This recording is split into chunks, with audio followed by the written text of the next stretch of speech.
Assalamualaikum, salam kesejahteraan bagi kita semua.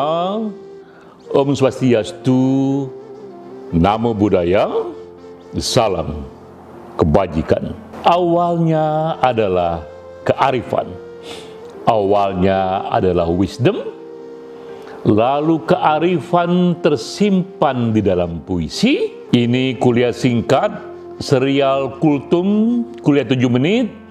Kita menggali kearifan dari kutipan puitis, baik puisi ataupun prosa. Kali ini kita akan gali kutipan puitis dari seorang pemikir dan juga seorang aktivis. Ia bernama Nawal El-Saadawi. Nawal El-Saadawi, ia lahir di Mesir, hidup di tahun 1931 hingga 2021. Tahun ini ia wafat dan ia dikenang karena ia dianggap Simone de Beauvoir dunia muslim. Ia dianggap seorang pemikir feminis dari dunia muslim. Kita kutip satu pandangannya dalam buku Woman at Point of Zero. Ini yang dikatakan oleh Nawal El-Saadawi. Ujarnya, saya nyatakan kebenaran. Dan kebenaran memang buas dan berbahaya bagi dunia yang penuh kebohongan. Ini ucapannya, saya nyatakan kebenaran, namun pastilah kebenaran ini akan dianggap berbahaya bagi dunia yang penuh kebohongan. Apa makna lain yang lebih dalam yang terkandung di dalam kutipan dari Nawal ini? Maka kita gali dulu sedikit kisah hidup dari Nawal El-Saadawi, karena pastilah kutipan itu datang dari jeritan batin pengalaman hidupnya. Nawal El-Saadawi, ia tak hanya dokter, ia tak hanya psikiater, ia tak hanya penulis, tapi lebih dari yang lain, ia seorang feminis dan feminis yang hidup di dunia muslim. Seperti dikatakan di awal tadi, hingga kini ia dianggap Simone de Beauvoir bagi dunia muslim. Simone de Beauvoir itu adalah pemikir Prancis yang dianggap ikut mengawali tumbuhnya emansipasi wanita di dunia barat. Simone de Beauvoir. Nawal dianggap versi muslim dari Simone de Beauvoir. Sejak kecil, Nawal mengalami sendiri kultur yang sangat didominasi oleh laki-laki. Ketika umur 5 tahun, ia dipaksa untuk sunat, satu pengalaman traumatis yang ia bawa hingga akhir hayatnya, di mana ia dipaksa sunat di umur 5 tahun. Di umur 10 tahun, ia pun dipaksa untuk menikah dini. Ia teringat, ia menjerit ketakutan dan melawan. Ia tak mau menikah. Sampai akhirnya, keluarganya pun menerima ia tak jadi dinikahkan dini di usia 10 tahun. Namun jika saja ia tidak melawan, ia pun termasuk wanita yang dinikahkan dini usia 10 tahun, yang dalam kultur itu hal yang biasa. Dan ia juga teringat ketika remaja, neneknya berteriak kepada Nawal dan mengatakan bahwa bocah laki-laki itu harganya minimal sama dengan 15 bocah wanita. Ia teringat dan ia terpana. Nenek yang disayanginya yang terhormat mengatakan itu, bahwa satu bocah laki-laki itu setara nilainya minimal dengan 15 bocah wanita. Sementara ia bocah wanita. Ia terpukul dan terpana dengan situasi itu. Nawal lalu tumbuh sebagai seorang cerdas. Ia menjadi dokter. Bahkan ia sempat menjadi menteri kesehatan di Mesir.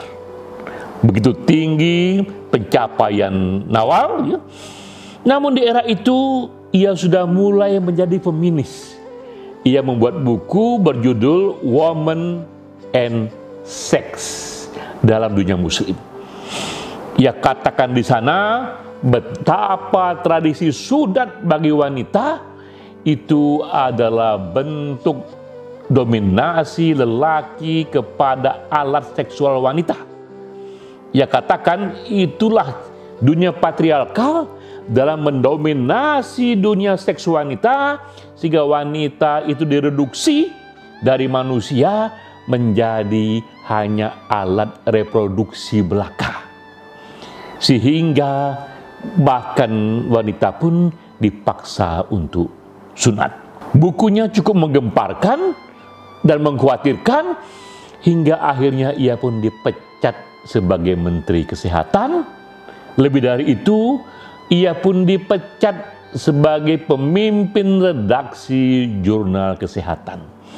Dan ia melihat sendiri betapa ekspresinya menyatakan kebenaran ternyata menurutnya berbahaya bagi dunia yang penuh kebohongan, dunia yang menurutnya didominasi oleh laki-laki. Lebih jauh dari itu, terus saja Nawal menyampaikan kritiknya, bahkan akhirnya ia masuk penjara.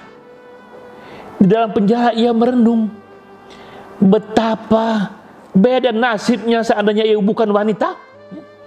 Betapa diskriminasi atas wanita pada dirinya itu sangat konkret. Dari Menteri Kesehatan, gagal-gagasannya ia dipecat, bahkan ujungnya ia masuk penjara. Tapi dalam penjara justru berkobar semangatnya. Ini kesadaran wanita harus dibangkitkan, melawan sebagaimana kita lawan segala hal dunia kebohongan. Dan di dalam penjara ia mendirikan satu asosiasi yang disebut Arab Women Solidarity Association. Ia pun semakin menjadi seorang aktivis untuk menumbuhkan pentingnya emansipasi wanita di dunia muslim. Dalam penjara juga ia menemukan tokoh-tokoh wanita lainnya yang dipenjara akibat diskriminasi atas wanita. Ia wawancara seorang tokoh yang anonim itu, yang akhirnya justru menjadi inspirasi dari novel yang terkenal itu, Woman at Point of Zero.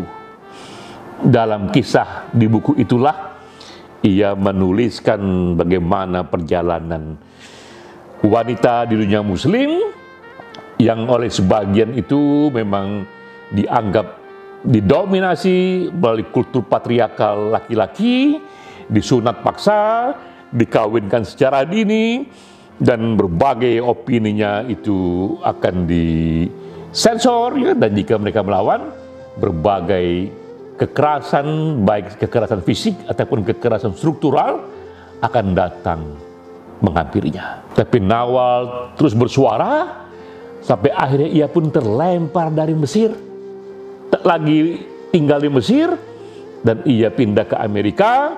Ia memimpin gerakan emansipasi wanita dari sana sambil ia mengajar di berbagai universitas hingga akhir hayatnya. Lalu bagaimanakah sekarang nasib dari emansipasi wanita di dunia muslim? Nah, kita tahu gerakan ini terus berlanjut, juga dikerjakan oleh pemikir dan aktivis lain yang hidup di dunia barat. Jika Nawal hidup di dunia muslim di Mesir, ini kita beri contoh aktivis yang juga masih hidup kini di dunia barat, di Amerika Serikat, namanya Aminah Wadud. Ia lahir di Amerika Serikat. Aminah Wadud, ia seorang yang juga kompeten. Ia pelajari bahasa Arab hingga tingkat PhD. Doktornya itu mendalami bahasa Arab. Ia pun ke Kairo mendalami filsafat, termasuk filsafat Islam. Ia juga mendalami teologi. Ia katakan, saya mendalami bahasa Arab hingga tingkat yang paling tinggi, juga aneka teologi dan filsafatnya, karena saya ingin membaca ulang kitab suci dari sumber pertamanya, dari bahasa aslinya.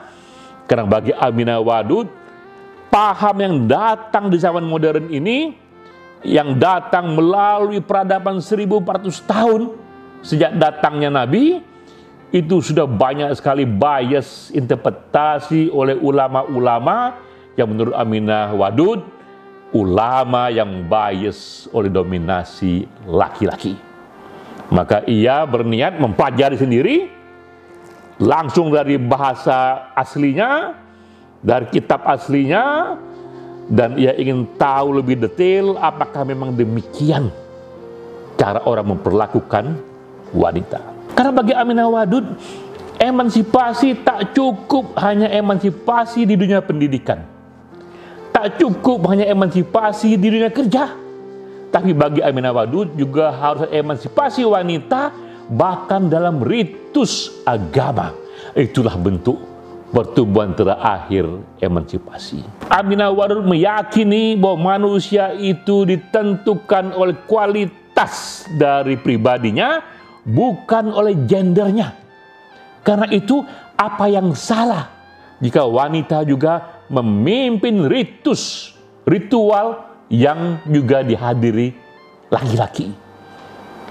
Aminah Wadud menolak jika wanita hanya berdiri di belakang saja dalam satu sholat bersama, di belakang saja yang selalu berceramah, yang selalu memimpin ritual itu selalu laki-laki. Bagi Aminah Wadud, baik laki-laki ataupun wanita, dia manusia yang sama. Mereka ciptaan Tuhan yang sama. Mengapa tak bisa wanita menjadi imam sholat yang juga dihadiri laki-laki? Mengapa wanita tak bisa menjadi pengkhotbah Jumat yang juga dihadiri laki-laki? Ia manusia yang sama, ciptaan Tuhan yang sama. Disinilah hebatnya Aminah Wadud. Ia tak hanya pemikir, ia juga aktivis. Maka terjadilah itu sejarah yang mengagetkan banyak orang. Tahun 1994, untuk pertama kalinya di dunia modern yang diliput banyak media, ia sendiri memberikan khotbah Jumat yang dihadiri oleh hadirin yang juga ada laki-lakinya. Orang terpana, karena biasanya itu dunia laki-laki. Sekarang Aminah Wadud sendiri yang memimpin khotbah itu. Tahun 94 ia mengatakan itu, ia mengerjakan itu, dan kritik datang bertubi-tubi. Ia pun terdiam selama 10 tahun, karena revolusi yang ia bawa begitu hebatnya. Namun ia tak berhenti di sana. 11 tahun kemudian, tahun 2005, di Amerika Serikat lebih jauh lagi. Ia sendiri yang memimpin sholat berjamaah yang juga dihadiri laki-laki. Aminah Wadud imamnya, seorang wanita menjadi imam bagi sholat bersama yang dihadiri laki-laki.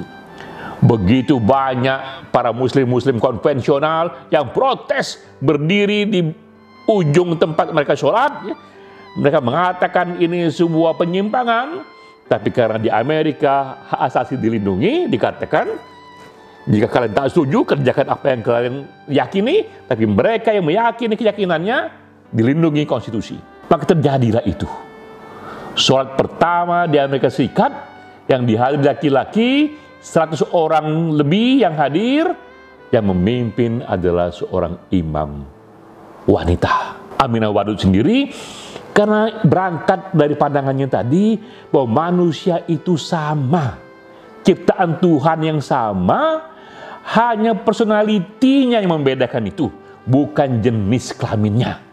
Karena itu mengapa tidak wanita juga harus dibolehkan menjadi imam bagi sholat bersama laki dan perempuan. Yang tak setuju silakan jangan ikut, tapi yang setuju silakan ikut. Dan kini berkembanglah itu satu jenis tradisi yang baru yang dipimpin oleh wanita. Kita pun teringat kembali ucapan dari Nawal bahwa kebenaran itu bahaya bagi dunia kebohongan, namun lebih dari itu lagi, kebenaran itu bahaya bagi mereka yang tak siap dengan perubahan. Aminah Wadud sekarang memimpin gerakan ini, emansipasi wanita dalam bentuknya yang sekarang ini mungkin paling tinggi. Dulu dunia barat hanya menyatakan persamaan hak wanita dan pria dalam pendidikan, persamaan hak dalam kerja. Aminah Wadud dan teman-temannya membawa lebih jauh lagi, persamaan dalam ritus agama. Bahwa laki-laki boleh memimpin sholat, tapi juga wanita boleh memimpin sholat. Apa salahnya? Karena mereka makhluk Tuhan yang sama. Demikian mendasar perubahan yang dibawa oleh Aminah Wadud. Dan kini ketika kita teringat kembali kutipan dari Nawal bahwa saya menyatakan kebenaran dan kebenaran ini berbahaya dan juga buas, terutama bagi dunia yang penuh kebohongan. Di tangan Aminah Wadud lebih jauh lagi, kebenaran atau apa yang diyakininya benar juga bahaya bagi mereka yang tak siap dengan perubahan. Perubahan yang dibawa oleh Nawal, perubahan yang dibawa oleh Aminah Wadud, ada perubahan menuju emansipasi manusia yang lebih sederajat, tak peduli warna kulitnya, tak peduli status ekonominya, dan tak peduli jenis kelaminnya. Sekian, sampai jumpa.